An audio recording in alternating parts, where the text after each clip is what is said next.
real shit.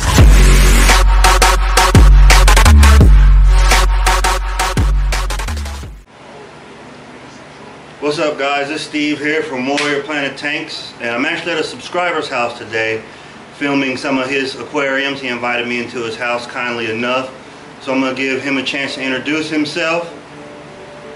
How you doing? This is Daniel. Online I'm known as Jaded Felix, and Steve has been kind enough to come over and check out some of my tanks. Been a fan of the channel ever since I started subscribing to it, and wanted to be given an opportunity to show off what I've been doing. Cool, thank you for having me over here, man. I appreciate it. Not a problem, not a problem. It's a Saturday, it's a nice Saturday, so we're gonna get started. Got a nice planted one behind me, got another one over here we're gonna shoot. So let's get right into it, guys. Sit tight. Hey YouTube, how's it going? Warrior Planted Tanks. I'm here to talk about my tank. And essentially, I'm gonna start from the top and work my way all the way down to the bottom. Starting with the tank. This is a Marineland 53-gallon tank. Got it from a local store. Always like to shop local. Always like to support local YouTubers. Always like to support local people in the hobby. So if I'm buying my plants, if I'm buying my livestock, I'm probably going to buy it local. So with that being said, the tank's a Marineland 53-gallon, bought from a local shop along with the stand. And I've done a couple of modifications to the tank. Being a family man and having a toddler, I can't be stressing about whether or not my children are going to be reaching in my tank. So what I've done is I've gotten from Lowe's some child-proof locks. Yeah, hold those up so everybody can see them. Put that in the camera. Sure thing. Let me see the package too. We ain't trying to plug nobody, but you know, you got kids, you know. I think that's genius. Absolutely. I've gone through lots of options for keeping my tanks proof, but I found like this is the best one that I've settled on. Real easy latching mechanism. You push 3 little buttons. Push 3 little buttons. It pops out the top here. Damn. So it's childproof and adult-proof too, right? Bro. That's what. Hey, y'all see it work. You see it work. Now we know it worked. Pops out the top there, and then you can open your tank. And it's color-coded too. That's what's up. Okay, yeah. There you go. That's what I'm talking about. It adheres to the back with none other than 3M double-sided tape. Really easy to come off your aquarium, so you don't have to worry about your glass getting all you know, distorted or smudged up. Get you a nice little thin razor blade and scrape it off when you're done. Cool. I put these on and taken these off of many tanks in the past. Nothing to be concerned with there. So it's just like the same thing when you go and stick the remote sensor, like, you know, you get the lights with the remote control. I got a bunch of those. Got 3M double side on the back. Yep. No problem. So let's talk about some of the plants you got in here, man. You got a nice little mix going here. I can dig it. Absolutely. All right, so large variety of plants, and for starters, let's go with the carpeted plants. We're gonna go okay, let me zoom in on that carpet, bro. I want to do it justice.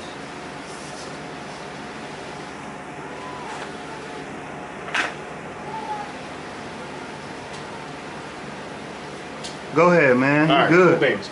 So we got a large variety of plants in here. We're going to start with the carpeting plants, and we're going to work our way back to the background plants.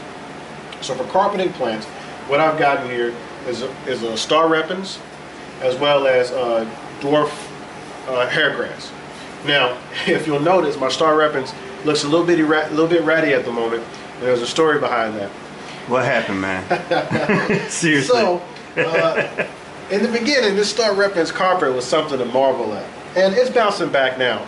But I decided that I was going to get me some Siamese algae eaters in here. Oh, man. Because I was dealing with a black hair algae problem, or black beard algae problem. They work like a charm on the black beard algae. Yeah, you took the natural approach. Took the natural approach. I didn't want to dose it or do any chemicals or anything like that. I wanted to go with what naturally eats black beard algae. Now, keep in mind, putting chemicals in here or putting livestock in here to deal with your problem is not the end-all be-all answer. You have to deal with the cause of the problem first, and then your chemicals and your livestock is going to help you deal with the symptoms of the problem. So I've corrected the problem, which was an imbalance of nutrients in my tank. But once that was done, black beard algae had to go. So I put Siamese algae eaters in here, and they did their job. They got rid of the black beard algae. Well, fish gotta eat, right? So they decided they're going to do a number on my Star Repens carpet. And it took me a while to notice it, but by the time I noticed it, They had literally nubbed it down to the stalks. And so, against my poor judgment, I decided not to throw them out into the trash. I put them in another tank of mine, and then I let them have their way with some other plants over there. And I decided to go ahead and nurture and try to bounce my Star Reference carpet back. Essentially, the first thing I did was I did a snippet, I cut it back. That way I can promote some new growth by cutting it back. And then I started to dose some macronutrients as well as some iron to help them bounce back. Okay, I see what you're talking about. Yeah, I mean, it looked good. If you wouldn't have pointed it out, I would have thought you just did a trim and they were just, you know, a little mad at you and just, you know, coming back like they usually do. So moving on, like what else you got in here? Foreground, background. Sure thing. So those are my foreground plants. Let's move a little bit further back. We've got here some driftwood, and on this driftwood I've adhered some Christmas moss.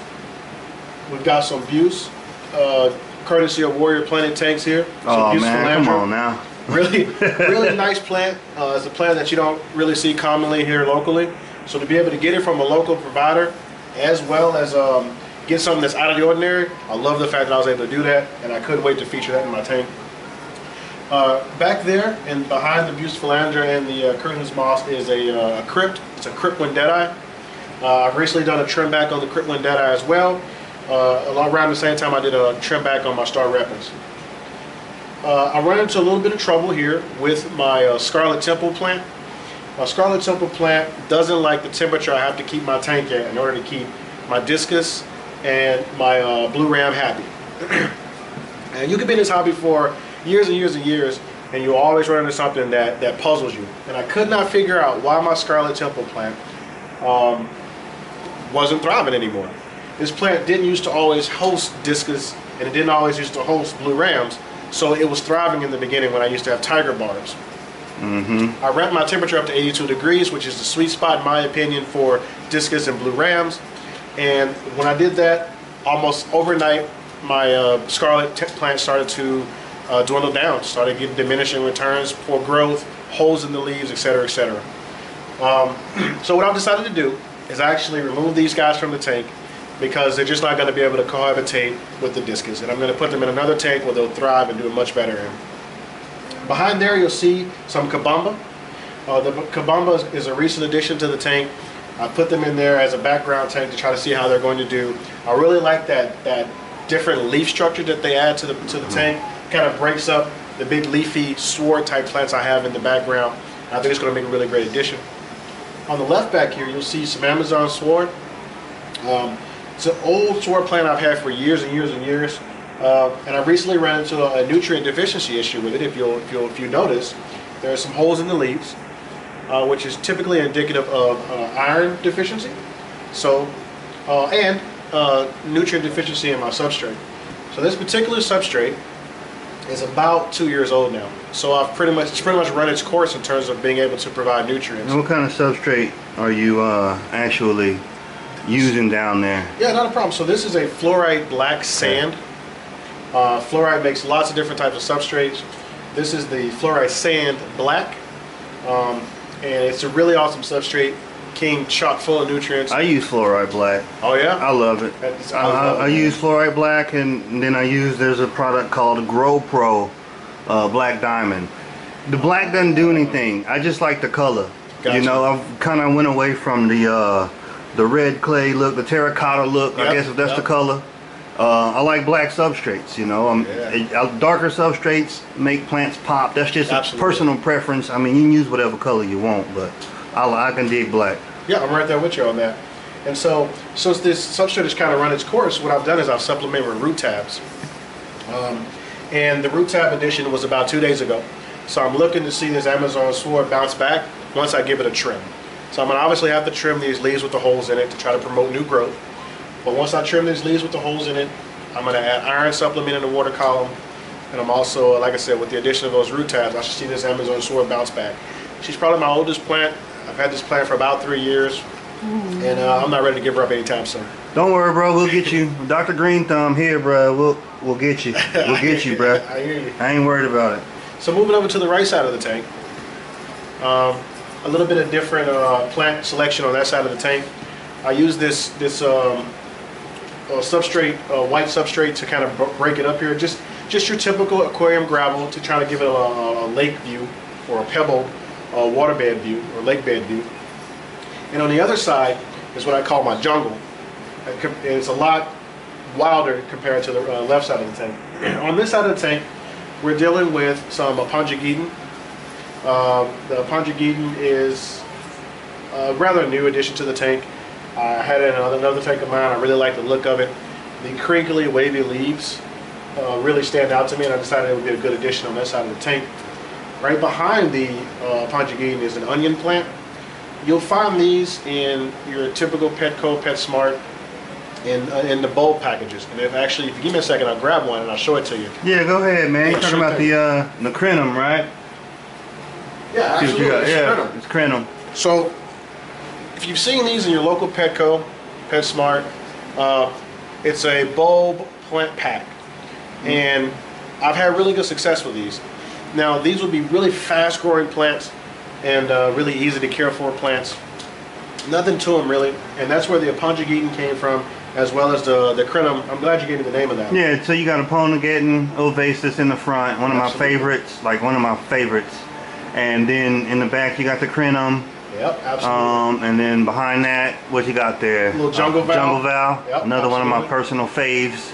And then panning over to the left here, I've got some Bacopa back there. Okay. Bacopa plant I've had for quite some time. As you can see, it grows really, really tall, really excellent background plant, and it propagates really, really fast with runners. If you don't be careful, Bacopa will take over your tank. It's unruly little. It'll definitely grow its butt off. And then I think the last thing we have in this tank is some micro sword. I'm sorry, this is it looks like Sagittarius. Sagittarius, dwarf Sagittarius. Okay. There we go. Some dwarf sage right there. The dwarf sage used to be a carpeting plant out of another tank of mine. I decided to break that tank down. Couldn't get rid of my dwarf sage, so I found a little place in this tank so it can call home. And then rounding out everything is a watermelon sword. There you go. Watermelon sword, if my little discus here will get out of the way, is my prized plant. I love this plant. I love the coloration of the leaves on this plant. I love how it opens up kind of like an onion. It opens up like this, and it just shows off those very vibrant reddish hues in the coloration of the leaves. You like that melon sword? Love it. I probably shouldn't say this on camera, but I got some melon. So it's Echinodorus osiris, but I have some different Osiris cultivars, and that's a beautiful one, I gotta say. But I got some sexier ones at the house. Really? They'll make, yeah, like comparison. So if it was like a 6 out of a 10, you know, 6 being average, you know what I'm saying? These are like, you know, supermodels. Wow. For plant nerds anyway, you know what I'm saying? I might have to edit that part out the video because I ain't got no money. That's right. That's right. And she may be my favorite, but a couple of years now. There's something better out there. I'm willing to look at it. Yeah, you know what I'm saying? And then, I might have to figure out how to do the beat thing on the name. It is what it is. Oh, I forgot to mention the flame moss I have adhered to a piece of driftwood here. My Malaysian trumpet snails love that particular plant. And on that note, I'm going to go ahead and go over the livestock in the tank really, really quick. Okay. And then we'll jump over to my other tank. Sound like a plan to me. So if you'll pan out for me, we have discus. I got these discus from a local pet store. I never done discus before. People told me that discus have to be in a bare bottom tank. They have to be in a tank that you do 50% water changes on weekly, bi-weekly. The worst fish you can keep, etc., for newbies. You're not going to put discus in a heavily planted tank like this and expect them to survive. I'm trying not to laugh. I'm sorry. Who told you that? Oh, it's all over the YouTubes. Oh, come on, man. We don't do that here. We do this thing called doing it and not saying it. You know what I'm saying? And I wanted to I'm a doer, not a sayer. I wanted to buck that, and I wanted to prove that discus didn't have to be kept under those conditions to thrive. Now, sure, if I'm breeding discus, then yeah, that's a whole different ballgame. But I'm not breeding them. I'm enjoying them, and I'm giving them a thriving environment to live in. The biggest things you have to worry about with discus, in my opinion, is temperature and water clarity. That's it. All right. Like, water quality is good, but like you should do that for all your fish anyway. You know what I'm saying? Exactly. That should be common. So I crank the tank up to 82 degrees. I maintain it at 82 degrees. In fact, I have 2 heaters in this tank, a primary and a backup, just so I can maintain that 82-degree temperature. And then another a fish that I have in here that likes the higher temperature is my blue ram. I don't know if we'll be able to find him. He likes to hide on me. He's over there by your hand. So there he is, right there above the crypt in the background here, behind the angelfish. He's not the best blue ram specimen. I've seen blue rams with much better color on them, but he's my blue ram, right? And I got him local, which is a big thing for me. I could have went online and found a blue ram with an excellent color, blah blah blah, but I wanted to get one from a local distributor here, and I was able to get my blue ram from somebody local. He also likes higher temperature in the water, and that's another one of those fish that people say is really finicky. They always die on you. Again, water temperature and water clarity. 82 degrees works for him just like it works for my discus. I round the tank out with 2 angelfish, which have paired off for the most part. I mean, they're still juveniles. I'm pretty sure they paired off. But I have 2 angelfish here, and my prize fish, which is a African butterfly fish. You won't see him. He's hiding up in the corner of the tank here by this Tupperware, and I'll explain the Tupperware in a minute. But he's hiding up there in the corner of the tank near the Tupperware, and he typically only comes out when I feed him live crickets. Well, we gotta see him. Hold on, let's get on this butterfly. All right, over here we have my favorite fish, my African butterfly fish. Now I bought this fish in a pair, male and a female African butterfly. And this fish has been a pain as well as a pleasure to keep. I used to have about 10 of these angelfish you see picking around here, testing their fate, and now I only have 2, and he's the cause of that. They were very, very small. Got them out of a fresh bunch of fry, and I decided I was going to keep them in here with some African butterfly. This goes back to the everybody can learn something about the hobby, no matter how long you've been in the hobby. I felt like he was only going to be interested in the crickets I was feeding him, as well as the pellets I was feeding him. That wasn't the case. I went without feeding him for 1 week. I had to go out of town, and I came back, and I had 2 angelfish left, and he had a fat belly. Despite that, I love this fish. Really awesome coloration on them.